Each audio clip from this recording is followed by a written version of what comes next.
Hello student, कैसे हैं आप सब। एक बार पुनः सी कोचिंग क्लासेस 2.0 पर स्वागत है। और आज का टॉपिक है आवेश संरक्षण का नियम और रैखिक संवेग संरक्षण का नियम।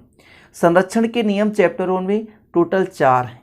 ऊर्जा संरक्षण का नियम, आवेश संरक्षण का नियम, कोणीय संवेग संरक्षण का नियम और रैखिक संवेग संरक्षण का नियम। तो चलिए चर्चा करते हैं। पहला टॉपिक है आवेश संरक्षण का नियम। इसके पहले जो वीडियो है प्यारे भाइयों, वो आपको प्लेलिस्ट में मिल जाएंगे और क्रम से वीडियो अपलोड रहेंगे। इस पर चिंता करने की जरूरत नहीं है। नए हैं तो चैनल को सब्सक्राइब कर लेना और अच्छे से तैयारी करिए। आपका बेसिक से है ना पूरा हाई लेवल तक पूरा कवर कराया जाएगा।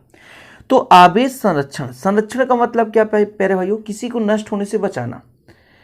संरक्षण का मतलब है किसी को संरक्षित करना, किसी को जाने से रोकना, या कोई पदार्थ यदि नष्ट हो रहा है उसे बचाना। ठीक है। लेकिन आवेश संरक्षण में यह सिद्धांत बताया गया कि आवेश ना तो कभी नष्ट होता है और ना ही कभी उत्पन्न किया जा सकता है। यानी किसी पदार्थ पर यदि प्लस है या माइनस आवेश है, जैसा भी है, तो उसका आवेश ना तो कभी कहीं नष्ट हो सकता और ना ही उसे हम अपने आप उत्पन्न कर सकते हैं। भले वो एक पिंड से दूसरे पिंड पर स्थानांतरित हो जाए, एक पदार्थ से दूसरे पदार्थ पर स्थानांतरित हो जाए प्यारे भाइयों, लेकिन कभी आवेश नष्ट नहीं होता। यानी किसी विलगित निकाय का कुल आवेश सदैव नियत होता है। आवेश संरक्षण का नियम क्या है कि किसी विलगित निकाय का कुल आवेश सदैव नियत रहता है, अर्थात उसका ना तो आवेश नष्ट होता है और ना ही उस पर आवेश उत्पन्न होता है। प्यारे भाइयों, चीजें क्लियर हो गई। केवल उसका काम है एक पदार्थ से दूसरे पदार्थ पर स्थानांतरित हो जाना या एक पिंड से दूसरे पिंड पर चला जाना। यही है आवेश संरक्षण का नियम। तो देख लीजिए क्या कहता है आवेश संरक्षण का नियम। क्वेश्चन 2 नंबर में पूछा जाता है। इस नियम अनुसार एक विलगित निकाय में कुल आवेश सदैव नियत रहता है। मतलब आवेश नियत रहता, ना तो नष्ट होता है, अर्थात आवेश ना तो उत्पन्न किया जा सकता है और ना ही नष्ट किया जा सकता है। इसका केवल एक पिंड से दूसरे पिंड में स्थानांतरित हो सकता है।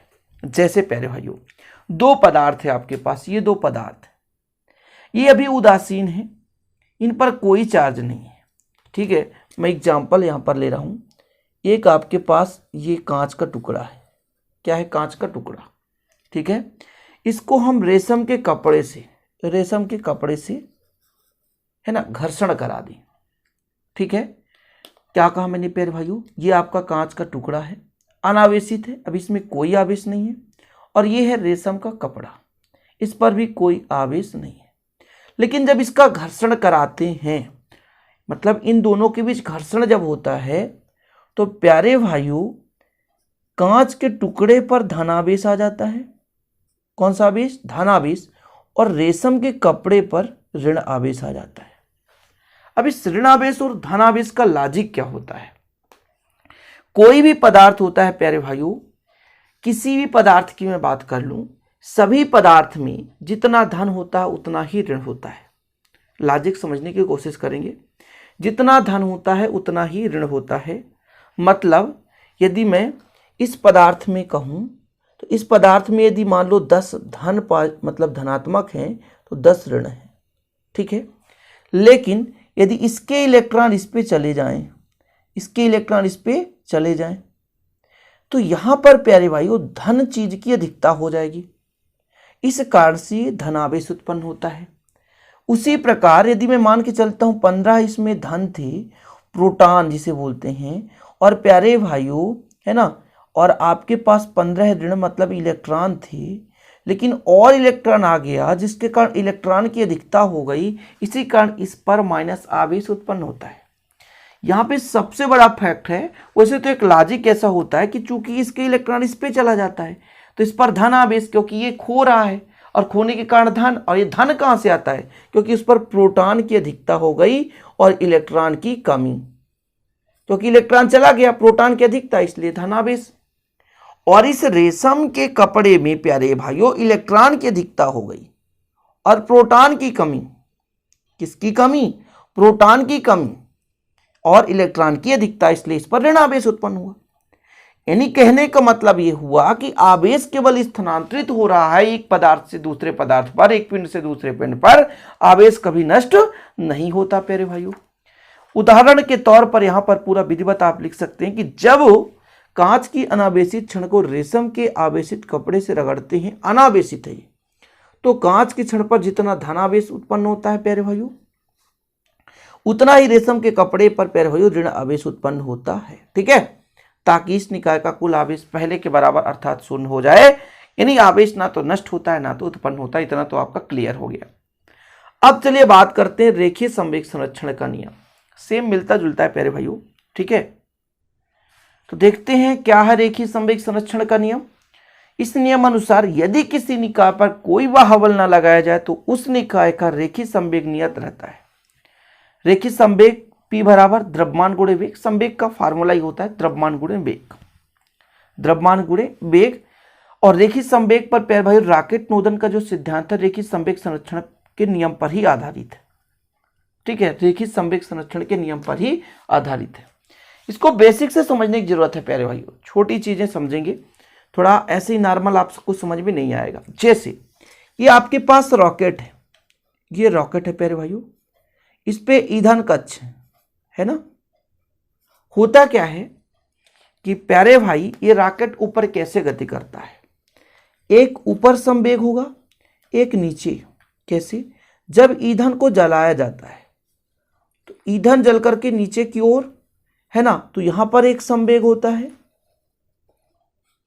और प्यारे भाइयों यदि इस पर कोई वाहबल ना लग रहा हो तो उतना ही संवेग ऊपर की ओर लग रहा होता है। किस पर? रॉकेट पर। यानी जिस वेग से ईंधन जलकर नीचे की ओर निकलेगा उसी वेग से प्यारे भाइयों जो रॉकेट है ऊपर की ओर जाएगा। तो नीचे का जो संवेग होगा वही ऊपर का संवेग होगा, केवल ये बदल रहा है। यानी इस पर कोई वाहबल ना लगाया जाए तो जितना संवेग नीचे की ओर लग रहा उतना ही संवेग ऊपर की ओर होगा। अर्थात प्यारे भाइयों ये जो हमें ईंधन जलकर बाहर निकलते हुए दिखाई दे रहा है तो ये एक संवेग किसको प्रदान कर रहा है? जितना उसका ईंधन कर जलकर बाहर निकलना, जितना उसका संवेग नीचे की ओर हो रहा है उतना ही संवेग रॉकेट को भी दे रहा है। उतना ही वेग है प्यारे भाइयों रॉकेट का जितना वेग नीचे की ओर कौन सा? ईंधन जलकर निकल रहा होता है। तो रॉकेट नोदन जो है संवेग संरक्षण पर ही आधारित होता है। अर्थात प्यारे भाइयों संवेग नियत रहता है जब किसी निकाय पर बाहबल न लगाया जाए। इसी प्रकार आप लोग सुने होंगे कि जब गोली दागा जाता है प्यारे भाइयों तो बंदूक पीछे की ओर हटती है। अर्थात गोली दागने के पूर्व जो निकाय था, मतलब गोली और बंदूक वो विरामावस्था में होता है, किंतु प्यारे भाइयों जैसे ही दागते हैं तो गोली तेजी से आगे की ओर बढ़ता है।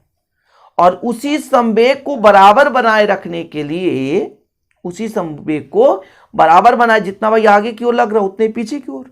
इसी कारण से जो झटका है पीछे की ओर लगता है और हमें महसूस होता है।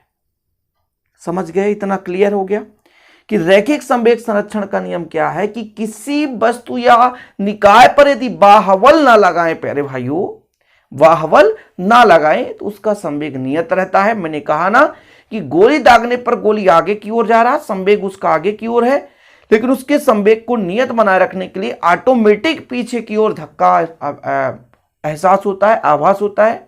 इसका कारण यह है प्यारे भाइयों कि जिस वेग से गोली आगे की ओर जाता है उसी प्रकार से संवेग को संतुलित बनाए रखने के लिए पीछे की ओर भी हल्का सा झटका आभास होता है। ओके, चीजें क्लियर हो गई? ये है रैखिक संवेग संरक्षण का नियम।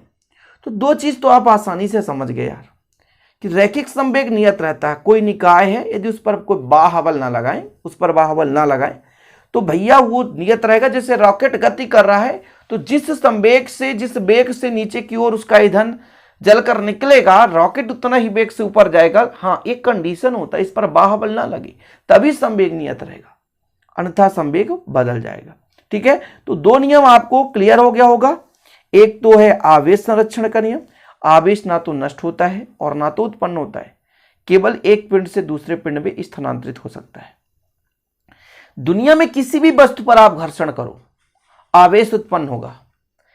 कभी कभी आप ठंडी के सीजन में प्यारे भाइयों देखे होंगे कपड़े, ऊनी कपड़े को उतारते समय यदि लाइट ना हो तो आपको एक झटका महसूस होता है, एक चटचट की आवाज आती है और एक थोड़ा सा हल्का चिंगारी उत्पन्न होते हुए दिखाई देता है।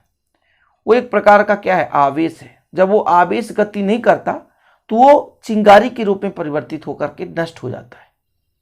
कभी आप महसूस करेंगे ठंडी के दिनों में काले कपड़ों को जब उतारते वक्त या पहनते वक्त चट चट की आवाज आती है प्यारे भाइयों, हल्का सा है ना चमकदार रूप से हमें दिखाई देता है, तो वो आवेश का नष्ट होना होता है। समझ रहे हैं, मतलब वो आवेश फिर ऊष्मा के रूप में बदल जाता है। तो इस प्रकार आवेश भी ना तो कभी नष्ट होता है ना तो उत्पन्न होता है, केवल इसकी रूप बदलते हैं प्यारे भाइयों। तो आवेश संरक्षण का नियम आप लोगों ने समझा, रैखिक संवेग संरक्षण का नियम भी समझ गए होंगे। नोट्स भी बनाते चले, और इसके यदि आपको हैंड रिटन नोट्स लेना है तो 100 रुपये लगता है प्यारे भाइयों, आप ले सकते हैं। बेहतरीन ढंग से कॉन्टैक्ट कर सकते हैं 96852939 पर। तो चलिए प्यारे भाइयों, वीडियो पसंद आए तो प्लीज़ लाइक कर दें, दोस्तों के साथ शेयर कर दें। मिलते हैं अगले वीडियो में, तब तक ले जय हिंद, वंदे मातरम।